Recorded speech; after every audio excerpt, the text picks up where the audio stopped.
Srila Prabhupada ki jai. Srimad Bhagavatam ki jai. Gaur Premanand. Hare Krishna. Thank you for coming. Today we're reading from Srimad Bhagavatam in the form of a God who dances, Krishna for you. We're reading, I don't know what chapter this is, 11th something or other, 11th chapter, right? Okay, it's 11th chapter. It's Akrura. You know what Akrura means? Not cruel. Akrura, not cruel. The gopis didn't think of him that way. But anyway, we'll get to that or whatever. We're not going to get to the gopis today, but anyway. Om Namo Bhagavate Vasudevaya. Om Namo Bhagavate Vasudevaya. Om Namo Bhagavate Vasudevaya.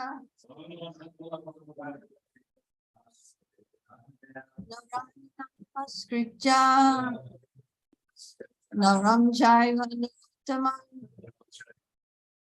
Devim Saraswatim Vyasam Tato Jayamudirayat Nasta Prayeshu Abhadreshu Nityam Bhagavata Sevaya Bhagavati Uttama Shloke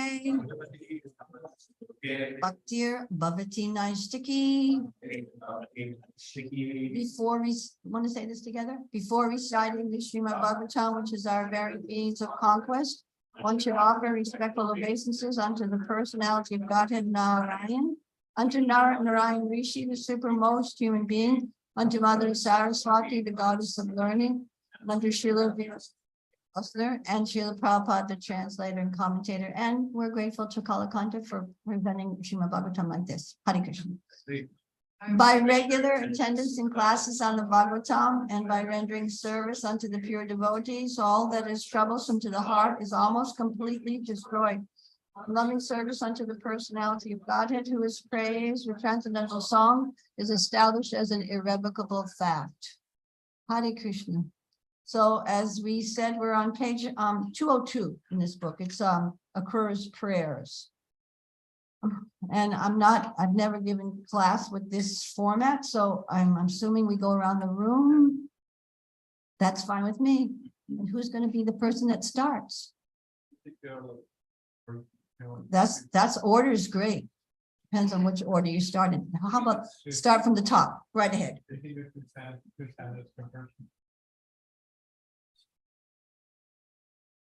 While Narada praised Krishna and Vyoma had been killed, Akrura drove a chariot to Vraj as Kamsa willed. While thinking about Krishna in an endless mood of bliss, Akrura sped along the road while pondering like this. What pious work have I completed? What's austerity? I can't recall what rituals or gifts of charity are coming back to me today as this outstanding chance to see Lord Krishna's lotus feet and gain his soothing glance. Since I am a materialist, completely self-absorbed, I think it is as difficult for me to see the Lord as it would be for Shudras who are plain and lowly born to chant the Vedic mantras in the proper style and form. But why should I berate myself? Yes, even hearts like mine, adrift upon the brutal flood of unrelenting time, can climb out of the torrent to the safety of the shore by making some arrangement to behold the faultless Lord. Today my sins have been erased, my life will be complete, when I behold the cherished sight of Krishna's lotus feet. Indeed, King Kantama favored me, dispatching me this way, for seeing Krishna's toenails gleam shall make me unafraid. Lord Krishna's soft feet and Lord Krishna himself are worshipped by gods and the goddess of wealth, adorned by the gopis with red kumkum dust. Those feet carry Krishna from morning till dusk. Here on my right are an omen of grace that soon I'll behold Krishna's beautiful face. Soft curly hair frames his cheeks and his nose. His smile sets his lotus-like dark eyes aglow. But Krishna has come to deliver the earth. My eyes will embrace him, perfecting my birth. His presence dispels every puzzle and shame. Though everyone feels him, they don't know his name.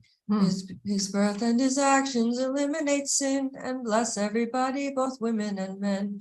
Descriptions of Krishna are joyfully said. All others are wasted like gems on the dead. He lives in Vrindavan, tends cows and just plays. As God speak his teachings and sing out his praise. Today when I come as his driver and guest, the dawns of my lifetime will all have been blessed. When I see Lord Krishna and Balaram too, I'll bow to them both and their whole retinue. Though Kamsa has sent me, the all-knowing Lord will see that I love him and wish no discord. Then Krishna will place his soft hand on my head. His touch will remove every worry and dread. That hand made the sense of the gopis its own. When Bali adored it, he gained Indra's throne. Infallible Krishna will understand me, though I must have Kamsa on his devotee. I'll bow before him, palms together in prayer. His smile will relieve me of any despair. When he sees that I am a kinsman and friend, he'll hug me and all of my anguish will end. He'll see how his presence has made me inspired, and then like a wish tree, he'll fill my desires.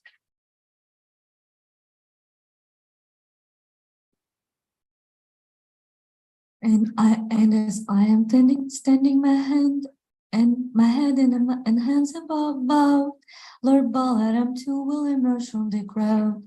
He'll greet me with honor, and when we are alone, he'll ask about dreams, Kamsa dreams from his throne.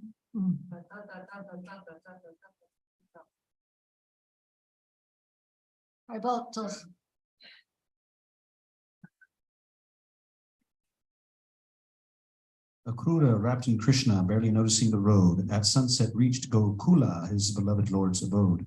Why, those are Krishna's footprints, said Akrura as he parked, distinguished by a lotus bloom and other well-known marks.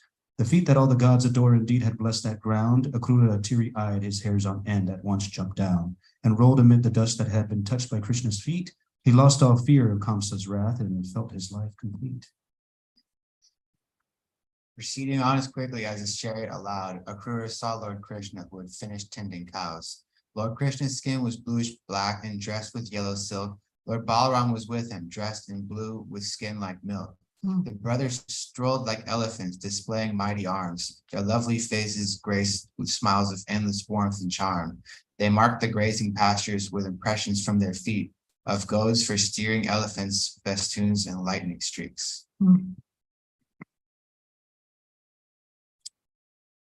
These two primeval deities descended among men, were freshly bathed in garlands and decked with precious gems.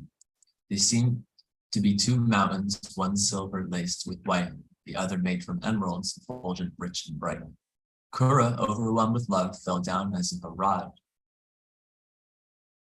His speech impaired and hair on end in ecstasy he sobbed. When Krishna recognized Akrura, feeling very pleased, he raised him and embraced him as faithful devotee.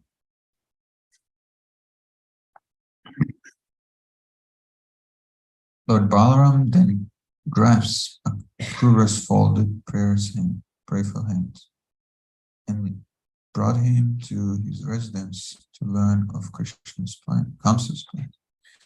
He made Akrura comfortable, asked about his trip, massaged his feet, and brought hot honey milk for him to sip. Both Balaram and Krishna served Akrura tasty foods and gave to him a first-rate cow in reverent attitude. They brought him after dinner herbs, fresh garlands, and the rest in perfect Vedic costume for receiving honored guests. Akrura was quite pleased by his supremely gracious host and listened to the inquiries the gentle Nanda's posed. My dear Akrura, how can you survive with Kamsa there? You seem just like a lamb who trapped within a butcher's care. That's cruel, selfish. Kamsa snatched his sister's infant sons and ran before his mother's eyes, destroyed them one by one. Why should we even ask about your health and your well-being when you live in a realm with such ruthless, heartless king?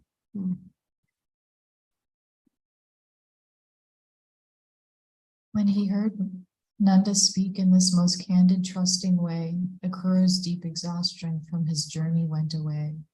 King Nanda and his sons first fed their uninvited guest, then gently asked Akrura to lay down and take some rest. When they stepped out to take their meals, Akrura sat in bed, amazed at how the Lord complied with every prayer he said. What wish could ever go beyond the Lord's capacity, especially when cherished by a spotless devotee? A devotee's desire differs from common whim. Such wishes are for Krishna and for service unto him. Lord Krishna soon returned to ask Akrura for some news. He said, "Beloved uncle, may good fortune come to you. I hope your trip was pleasant and you didn't strain yourself. All my friends in Mathura are content and in good health. Alas, as long as Kamsa lives, what good news can there be? It's nothing but a cancer on our royal dynasty." My parents, how they've struggled since the day that they were wed. They now are both in prison and their 7 children dead. Because of me, their son, who prophets said would kill the king, my parents have been shackled by incessant suffering. At least I have the pleasure of your company today. Please tell me, dear Akrura, what has brought you all this way? Akrura said, when Narada disclosed the secret fact that you are Vasudev's son, King Kamsa chose to act. He sent me to bring you to Mathura and right away, for he has plots to murder you in several different ways. On hearing this, Lord Krishna and his brother who stood by guffawed and giggled heartily till tears filled up their eyes. When Nanda came and heard all that Akrura had explained, he called the village constable, who went out and proclaimed, "O cowherd men, now listen to King Nanda's new decree. The time has come to pay our taxes, gather all your ghee. Tomorrow we shall go to Mathura to give our tithe and watch some entertainment that King Kamsa shall provide." Hare Krishna. So that's our quota of verses for the day. So before we go on to a discussion, can I hear some things that might have struck you in your reading and listening to this very poetic rendition? So nice, wasn't it? It's really wonderful.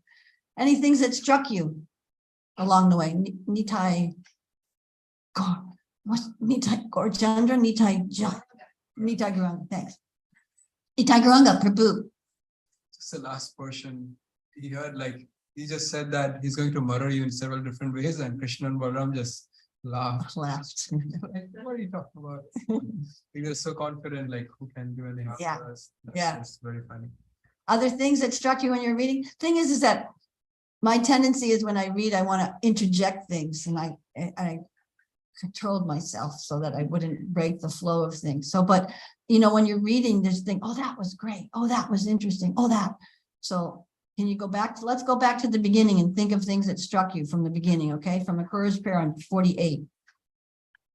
It doesn't have to be that verse, but just so that we go in order. Anyone want to share?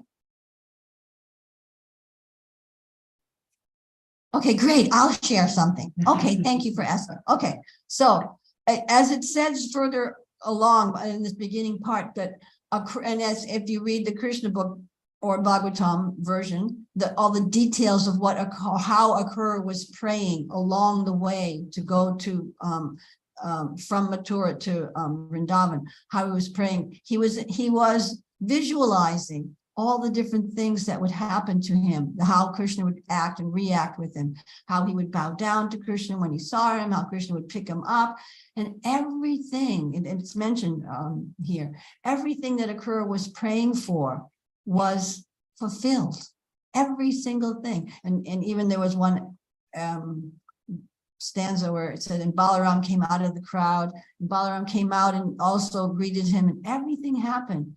Yet Kamsa, although not mentioned here in this part of the story, Kamsa, he was thinking, I'm going to kill Krishna in this way, and I'm going to do that, and I'm going to do that. And every one of his plans was foiled, every single one.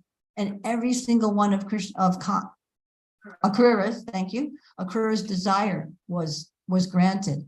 And the point was made that the Lord treats his devotees differently than he treats the materialists.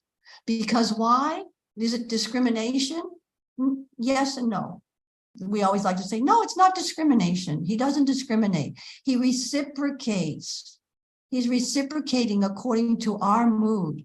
So if we, and this is what we're learning here, we're learning how to develop a prayerful mood in everything, not just in big times when there's a big test. Yes, it's a little easier. You know what I just remembered? I didn't say my prayers to Prabhupada. I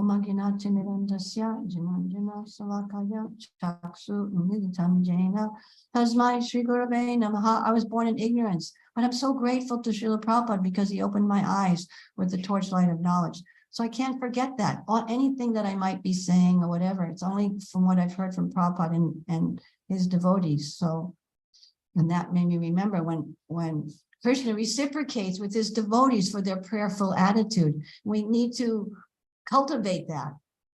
This whole process of bhakti is a process of cultivation, cultivating a devotional mood.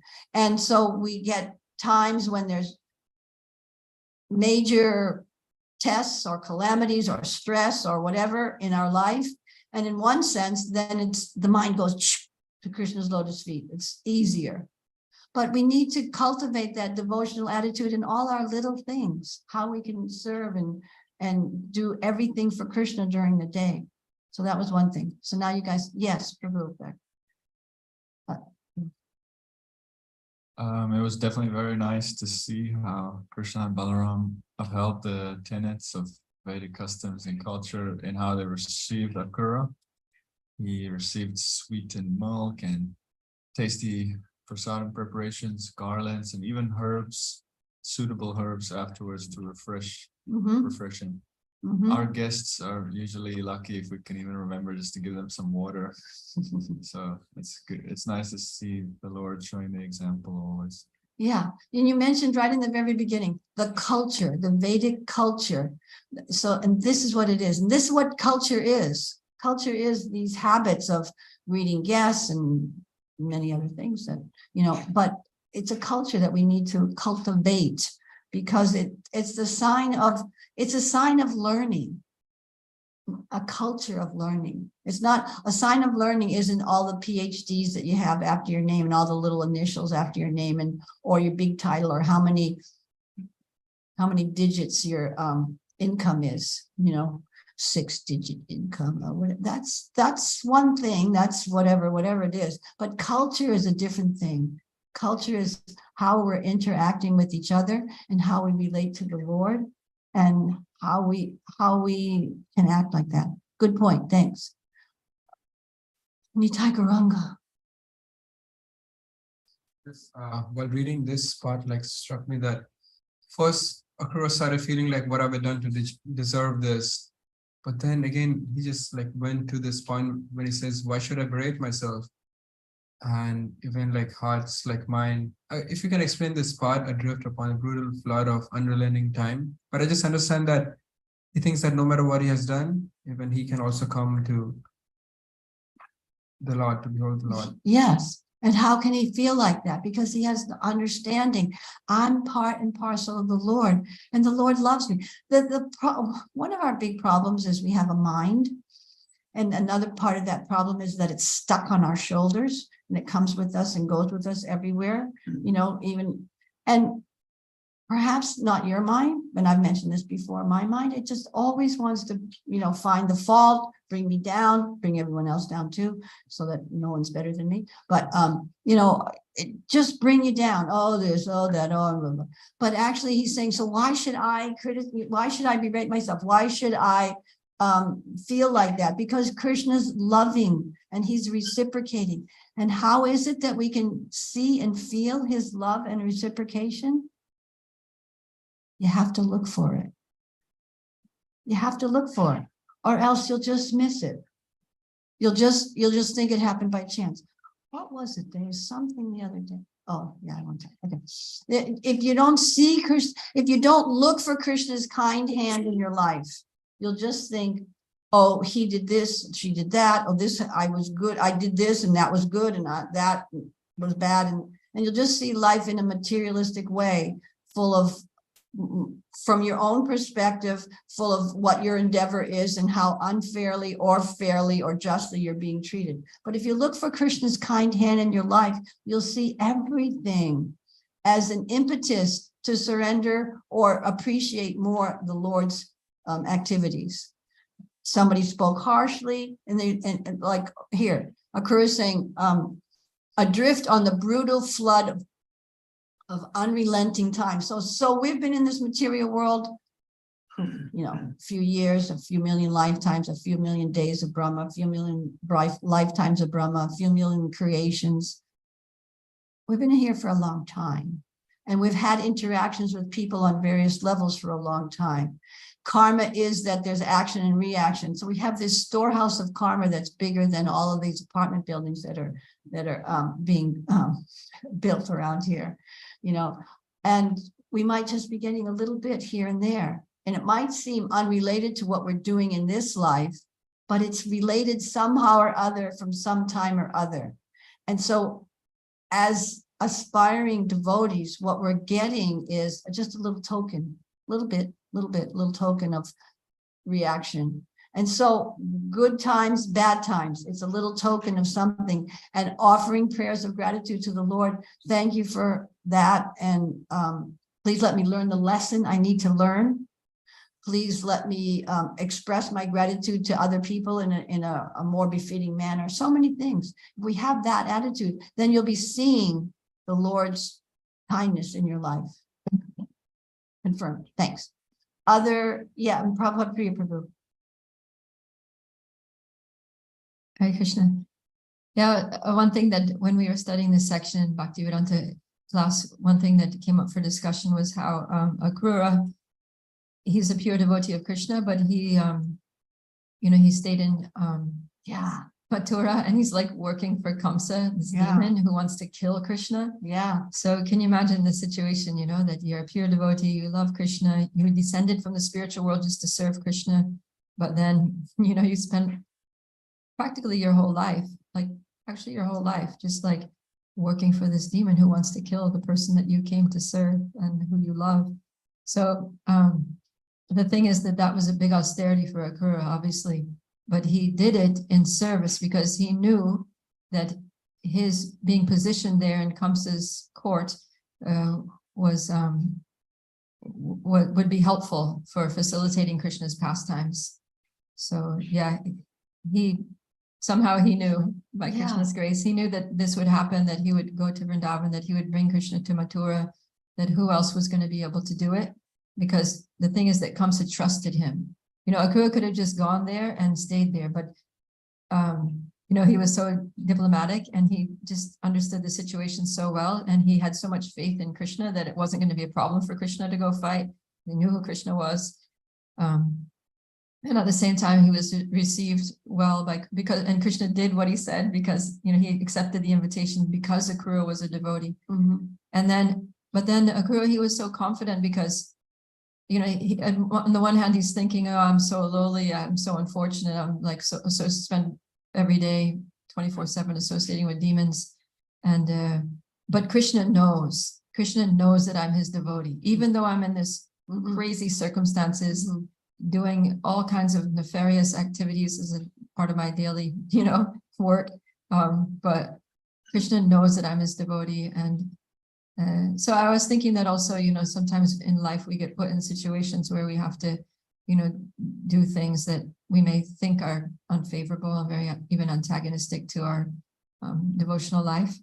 But as long as in our hearts, we just are praying to Krishna and cultivating Krishna consciousness, then Krishna understands, he understands what our actual position is, even though externally it may look pretty bad. Good points. Thank you so much. And another, 1 minute, Flo. And another thing that you brought to my mind was like in the, I think it's first or second chapter of the 10th canto in the Advent of Lord Krishna, where the general description of the situation before Krishna advented is described. It's described how the earth is overburdened. She approaches Lord Brahma and the demigods go and approach Lord Vishnu, and they ask him to please help alleviate the burden of the earth, blah, blah, blah. And then the Lord says, yeah, I'll come. And you demigods should advance yourself first. You should come first and prepare the way. And your wives should come too. Bring your wives, you know. And then, so there they were, demigods, and they appeared in the Yadu dynasty in different ways and this and that. Not all just demigods, some anyway. And then if there's one sentence when Kamsa begins his persecution, that the members of the Yadu dynasty were so harassed that some of them ran to caves and hid themselves in caves because they were so harassed by Kamsa. So there they were, previous life demigods coming to participate in Krishna's pastimes. Yeah, neat. I'm going to be there. And they're so harassed, they go into, you just never know what the situation is, you know? What were you saying? I said they're like refugees. Yeah, like you just never know. And then there's some people like Akrura who diplomatically situates themselves to appear to be friendly to Kamsa, but in his heart is completely different. So sometimes this is a tad different from that point, but sometimes even in our society of devotees, sometimes there's differences of opinions. Doesn't happen very often, and they're usually not very severe. But the feelings that we feel to people who have a different opinion and are very vociferous about it, sometimes there's a feeling of animosity or worse. But you just never, but my point I'd like to bring out, you just never know who those people are and what ultimate benefit is, or what ultimate result is going to come from the difference of opinion or this or that, or why it's there. And we have I have the tendency to make everything black or white. This is my friend, I like him. This is I don't like that attitude. I don't like this. I don't like that activities. And therefore it's less or bad or whatever. But that's an illusion based on what I see with my eye. Yeah, I see the situation. Yeah, I can see it really clearly. Oh yeah. No. There's a bigger picture often that we don't see. So therefore, what? Culture of respect, a culture of respect, which is definitely something that needs to be, worked on. Oh wait, flow. Yeah, thanks. And then just flow. Yes, ma'am. Slow, not flow. Yeah, thanks. Thanks. But you were speaking about like the treachery of the mind and how like we have a tendency to attribute like our successes to ourselves. And there's a concept in psychology called self-serving bias, where we attribute good things that happen to ourselves and bad things to external factors, and that like really inflates our ego. So it's really nice to be around like devotees who are learning to like pass up the like good things that are happening to them and attribute them to Krishna, and not just like themselves and like their effort. And what was that term called? Self-serving bias? Correct. Yeah. And that's explained right in the Bhagavatam, but not in that terminology, but it's exactly that point. We see, what's favorable to us, what's not favorable to us. Good point. Thanks. Prabhu. And we're going to go to this. Okay. Yeah. So we described the Kamsa as doing all these horrible things, but he's the one arranged me to meet Lord Krishna.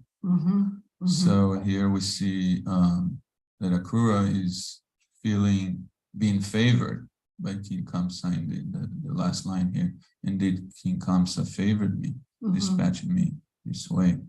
So he's it's a similar mood to Queen Kunti saying that, it's a really deep, high mood of like this calamity or this bad tragedy in my life brought me to Krishna. So actually, that was a good thing. Yeah. So yeah. Yeah, nice. And that's also stated by Lord Brahma in the 10th canto in the 14th chapter. He says, you know, the very famous verse, Tatenu Kampam Susha Mikshamanam. Let me, you know, the good things, Krishna's mercy, the bad things are Krishna's mercy too. It's a question of perspective. So oftentimes when we get challenges in life, we're thinking that person has to change, or this situation has to change, or that's just, well, change is definitely necessary, but the change is the change in my perspective, to see that that bad thing is leading me to take shelter to Krishna more intensely. So it's not so bad after all, you know, or whatever. It's a change in perspective of our viewpoint, which comes through hearing. Everything comes through hearing, because we, you know, we can talk and everything's nice and fine and the heat's on and we know breakfast is coming and so many things are, you know, life is comfortable enough, right? Might not be our favorite breakfast, but at least it's something, you know, whatever, you know. I forgot what I was going to say. Something about perspective, right? About bad things.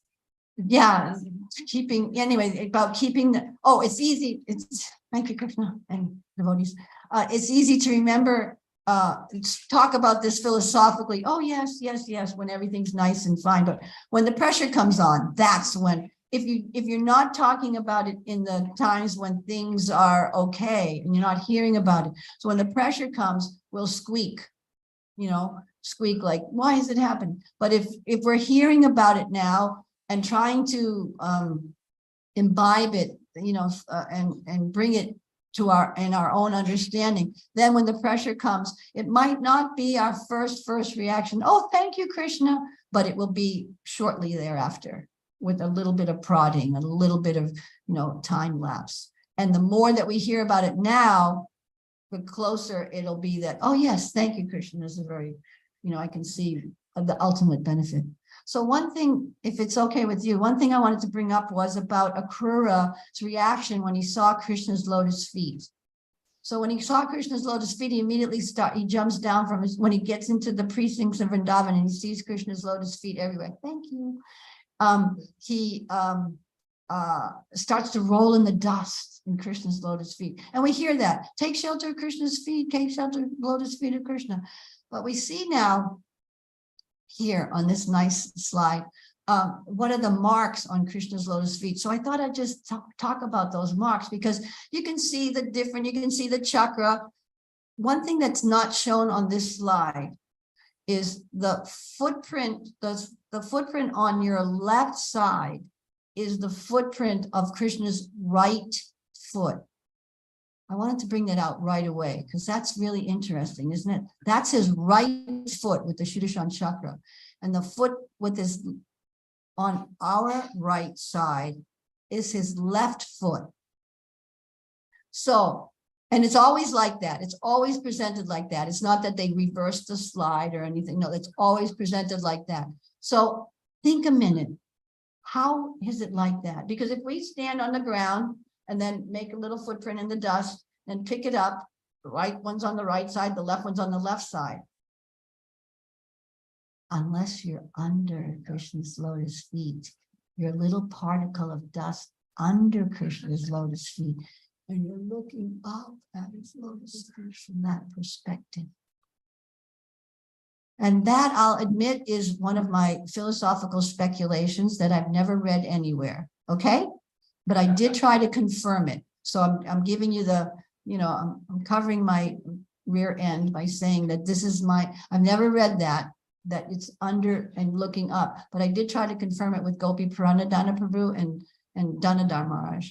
And Gopi Puranadana Prabhu never answered my question, so forget that. And then, but Danadhar Maharaj, I saw him on an ask him, he said, yeah, that's right. So, Haribol. Or you could be lying down in the grass and you're in the side and speak up. How do you like that? Thanks for that. Okay, so anyway, but it's interesting. The foot that has the chakra, that's his right foot. Okay, so above the chakra, See under the big toe, there's just a small little elongated, a small elongated mark. And it's the mark that's, in one sense, you think is from where the toe bends and everything. But that's actually the sign of the barley corn. That's the barley corn mark. And in this wonderful little teeny book of Mahaniti Maharaj that was printed years and years ago, there's a description of all the marks on Krishna's lotus feet and what they mean. So that's what I wanted to just spend a few minutes on. So the barley corn, and it's also on Radha's foot too. The barley corn signifies that the devotees receive all enjoyable opulence by serving the lotus feet of Radha Govinda, because barley, grains means opulence, and barley is very nutritious, okay? So that devotees receive all enjoyable opulence. Once one finds shelter at their feet, then the devotee's journey through many, many lives becomes shortened like a little small barley corn. As barley grains sustain life for living beings, similarly, the glorious lotus feet of Radhe Shyam are the fullest nourishment for all souls. So every little mark is beautiful, but also has a nice significance to it. So the chakra is a symbol of the meditation on the lotus feet cuts down the 6 enemies of lust, anger, greed, illusion, pride, and envy. It also indicates the power, tejas tattva, or principle of brilliance, which Radha Govinda or Krishna destroys in the darkness of sin from within the hearts, because he illuminates the heart. Tene Brahma Hridaya, first verse of Bhagavatam. The Lord illuminated Brahma from the heart. So actually, even our enlightenment gradually comes by the cleansing of the heart. And when the heart is illumined with transcendental knowledge, that symbol of the transcendental knowledge is the brilliance of the Sudarshan chakra. Next time you go to Alachua, we just recently polished the Sudarshan chakra on the top of the building. And the very first day that they put it back up again, it was down for like a week, and polishing. The very first day that it was up, and as the sun was rising, it just looked like brilliant, like fire. It was amazing. And it was so brilliant that you actually couldn't hardly see the form, of the chakra, just this brilliant illumination. So that illumination in the heart, that's the sign of the chakra. The disc on Krishna's lotus feet represents the time factor, and one who meditates on Krishna's lotus feet will never be destroyed by time. He will live eternally in the world of Vraja Gokula. Yeah, disc is a chakra, yes. Chakra is a disc. So then you see underneath the chakra is the umbrella, and that has a nice little significance too. The umbrella usually goes over the head of somebody, the king or the deities. When the deities are taken out, there's somebody who carries an umbrella. So the umbrella signifies for a devotee, just like they all have various meanings. So the reins of the threefold miseries of material life they don't affect you because you're under the umbrella of Krishna's lotus feet. And also there's another one that says that one will become exalted like a saintly or a kingly personality and have an umbrella over their head by surrendering to Krishna and becoming a devotee of the Lord. So then there's the line that's between the big toe and the first toe that descends all the way down. Yeah. So that it's called an upward curving line. And that upward curving line is like the symbolizes the path of devotional service.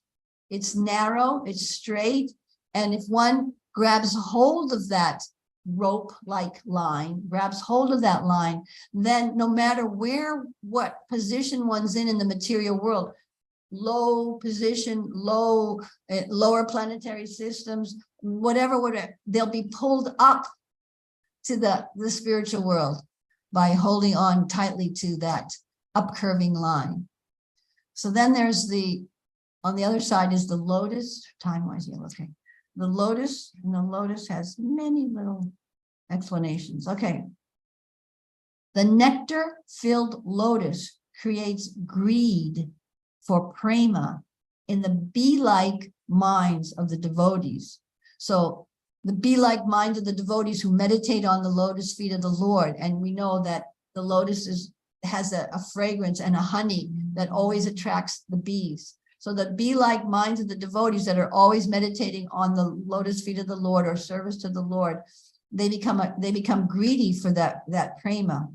And the lotus, which is a symbol of Lakshmi Devi, indicates that the devotees who remember Krishna's lotus feet will always be fortunate and successful. Now, there's always caveats to those terms that are used. Now, we say fortunate and successful, and perhaps we're thinking, yeah, I'll be very comfortably situated in the material world, and I'll have a good job, and I'll be very, doesn't necessarily mean that, because fortune and success have different terms according to your perspective of life. So fortunate and successful in devotional service, just like Akrura was saying, even though I've come from a low birth, wandering throughout the material world, still I have the opportunity to render and see Krishna. So even though I'm unfortunately situated as a quote unquote servant of Kamsa, Krishna knows my heart, and then I'll be all successful.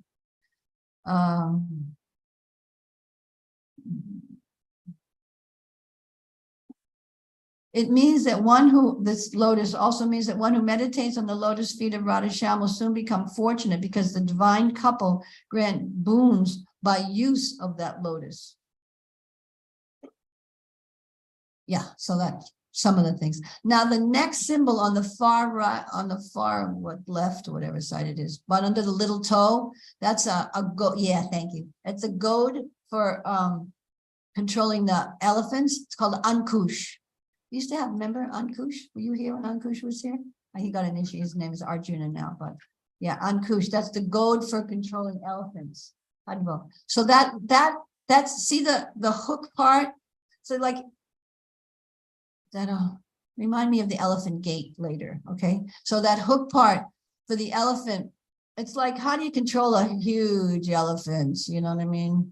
But somehow or other, that hook goes under the flabby skin of their neck, and they can pull them like that, and it's like helps a little bit control. So the elephant goat or Ankush, that symbol is that meditating on the lotus feet of the Lord will control the wild elephant-like mind that we have and bring it to Krishna's lotus feet. Nice, huh? And also about elephants, there was mentioned in Akrura's prayers that Krishna and Balaram walked like elephants. And for a Westerner, you think, how is that a compliment? Yeah. But then when you get the chance to go to India and see how elephants walk their gait, would anyone like to demonstrate the gait of an elephant by chance? Okay. They swing. Yeah, so they're all bent down. Yeah, very good, very nice. Swinging from side to side. And it is a compliment. You have to picture it inspired. Yeah.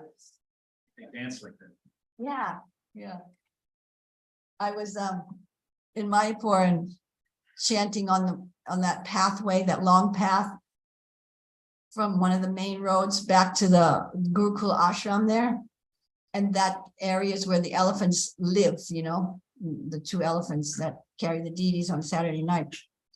So you're chanting Hari, and all of a sudden the elephants are doing their practice walk, and they come out, and of course they are taking up the whole path because it's a narrow path. So you're like, oh, okay, I'll pull over here.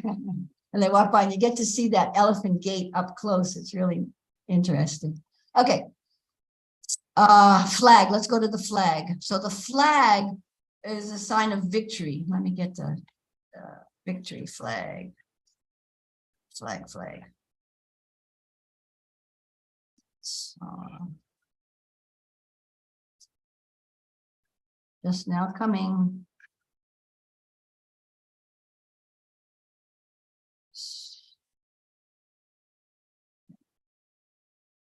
Thunderbolt.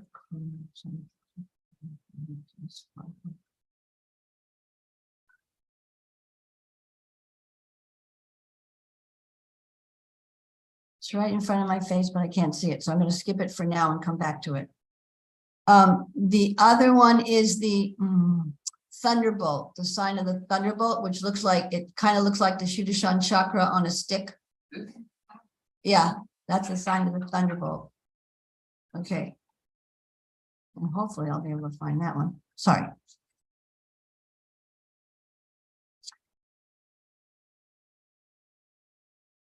Umbrella. Thunderbolt. Thank you, Krishna. This mark proves that meditation on the lotus feet of Krishna smashes to pieces the mountain of devotees' karmic reactions to past sins. Can anyone think of another place in the Bhagavatam where that same terminology is used? Smashes to pieces the reaction of yes. That's in chapter description of the Lord's body starting in his feet. Yes, that's Kapila Dev's third canto. Yeah, third canto. It's like 28th, 29th chapter. And that meditation. Yeah, okay. Again, it smashes to pieces the mountain of a devotee's karmic reactions to past sins. Whoever holds on to Krishna's lotus feet becomes exalted like Lord Indra, whose weapon is a thunderbolt. This mark shows that the glories of Krishna's dynasty were established by his own great-grandson named Vrajanab, who built shrine and installed deities. Vraja is the name of a weapon, Vraja. So Vrajanab established the deities and preserved many places of Krishna's pastimes. Vrajanaba also initiated regular festival celebrations. So that's the thunderbolt. And then we'll go down to the bottom. We won't obviously, oh, okay, yeah, these will be the last ones. So the squares in the center, the concentric thing. So actually, so that means they have 8 directions, 8 little points on it. So it means that the devotees who take shelter of Krishna's lotus feet are protected from from all 10 directions, there and up and down. There's no room for any calamity to happen to someone who takes shelter of Krishna's lotus feet. And then the pear-like symbol on the side, yeah, those are actually blackberries. What's the Sanskrit? I'm just forgetting the word right now. Rose apple nuts. Well, in this little book it says blackberries. Yeah, maybe because we don't have rose apples. Blackberries, you know blackberries? That's because you're from the blackberries.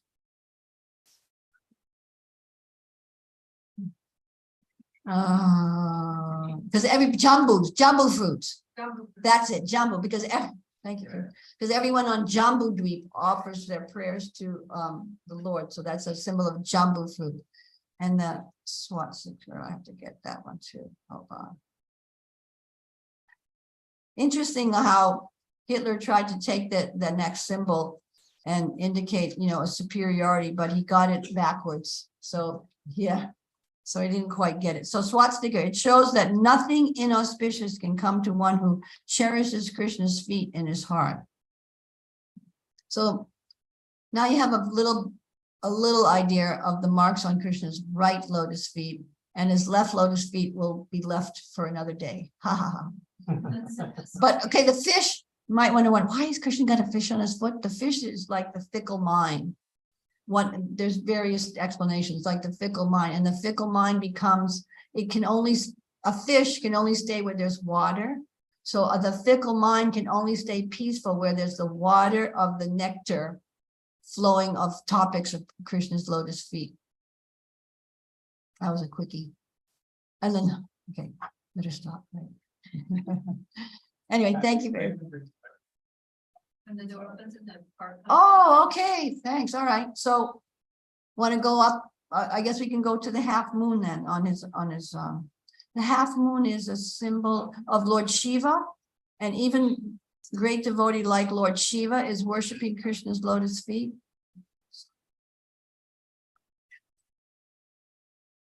You know what I should have done? I should have given you a couple of books so that you could help me find them fast enough. Half moon signifies that the demigods like Lord Shiva, who wears a half moon on his head, have decorated their own heads with the soles of Radha Govinda's lotus feet. It also indicates that devotees who likewise decorate, sorry, my left hand, but it's on page 15 where it marks, and just help me find them. It also indicates that devotees who likewise decorate their own heads with the lotus feet of Radha and Krishna can become exalted pure devotees like Lord Shiva. And then another explanation is, just as the moon showers nectar with its cooling rays, similarly, the soothing lotus feet of Radha Shyam shower nectar upon their devotees, which extinguishes the threefold miseries. And then another explanation is, so that the devotees' minds may reside at their feet, Radha Govinda bear the symbol of the moon, which is the presiding deity of the mind. It means that the real moon has shriveled up in shame and appears in a half form before the splendorous full moons of their lustrous toenails. So there's lots of different, understandings given. Just as the half moon is progressing towards full size and glory, similarly, the benefit of one who day by day expands the glories of Radha Govinda's lotus feet certainly increases to the topmost degree. You want to read the one on the triangles? Can we pass the mic over here, please? You can find it. Sorry. It's here. What page is triangle? I don't know. I'm trying to find it. But I found the flag. Okay, look through the flag and I'll look for the sun. Flag. The flag announces security and protection from fear for devotees meditating on their lotus feet. The flag on Radha's feet proclaims supreme victory for her Sakis, her friends. Right, and what I remember about the triangles, because in Krishna consciousness, there's lots of three modes of material nature, mind, body, and words. Okay, thanks. Go right ahead. Triangle. Devotees who take shelter of Krishna's feet get saved from the snares of the three modes and the threefold miseries represented by the three sides of the triangle. The lotus feet of Shyama are the first and last refuge for the inhabitants of the three worlds. Yeah, water pots. Okay. This mark means that Krishna's feet hold the golden pot of pure nectar to be freely consumed by the surrendered souls. Indeed, they will never be bereft of nectar, for this pot always remains full. Who else had a pot that always remained full? Draupadi. Yeah, Draupadi, her Akshaya Patra pot. It only remained full as long as she didn't eat. And as soon as she ate, that was it. So she served everyone first up until a certain point, but Krishna saved her from that point too. Okay, the next symbol, that one, that's a hoof print of a calf. It's a little stylized, you could say, but it's a hoof print of a calf, and by meditating on the lotus feet of Krishna, that huge ocean of material miseries becomes easily reduced to the size of a hoof print of a calf and is easily crossed over. And the next one that looks like a mustache is actually an unstrung bow. You have the unstrung bow one? An unstrung bow. Okay. The unstrung bow. This mark reveals that those who take shelter of the lotus feet of Shyam will perpetually be freed from all varieties of difficulties. It also indicates that when the mind of the devotee meets the target of his feet, then prema condenses as a result and overflows as tears showering from his eyes. Can you read that again? Because that's really poetic and really nice. Listen to that. About the bow now. Unstrung bow. This mark reveals that those who take shelter of the lotus feet of Shyama will perpetually be freed from all varieties of difficulties. Okay, so what do you do with the bow? You're aiming. So what's the aim? It also indicates that when the mind of the devotee meets the target of Lord Krishna's feet, then prema condenses as a result and overflows as tears showering from the eyes of the devotee. Nice, huh? Okay, and the concentric circles looks like it might be, you know, a banyan or something inauspicious, but the concentric circles, this mark represents the sky. And it shows that though Krishna's feet are everywhere, they are unattached, just like the sky. It also signifies that Krishna is within everything and within the circle of our hearts, 2 circles. Yet at the same time, Krishna is outside of everything and everyone, eternally enjoying loving embraces of his devotees in Vraj. It also indicates the Ras dance, wherein circles of beautiful gopis spin around Krishna, who's standing in the center playing the flute. It also signifies Sham whirling like a firebrand around Radhika, standing in the middle of the Ras Mandala, mesmerizing. Radhika standing in the middle this time, and she's mesmerizing Sham with her veena, her musical instrument playing. So he's like whirling around, totally captivated. Oh, and the conch shell. One more, conch shell. Conch shell is offering of worship. Did you get the conch shell there? Okay. Conch shell, yeah. Thanks. The conch shell is the symbol of victory, proclaiming that those who take shelter of Radha Govinda's lotus feet are always saved from all distress and awarded with fearlessness. As the conch shell holds water for bathing the divine couple, their lotus feet contain divine amrita that extinguishes the blazing fire of the material miseries of devotees. Thank you very kindly, and thank you for all your hard endeavor to bring the prasadam in on time. Too bad if we had more time, then we could go over the symbols and see what you remembered about it, but you'll have to do that mentally. Vanchakalpa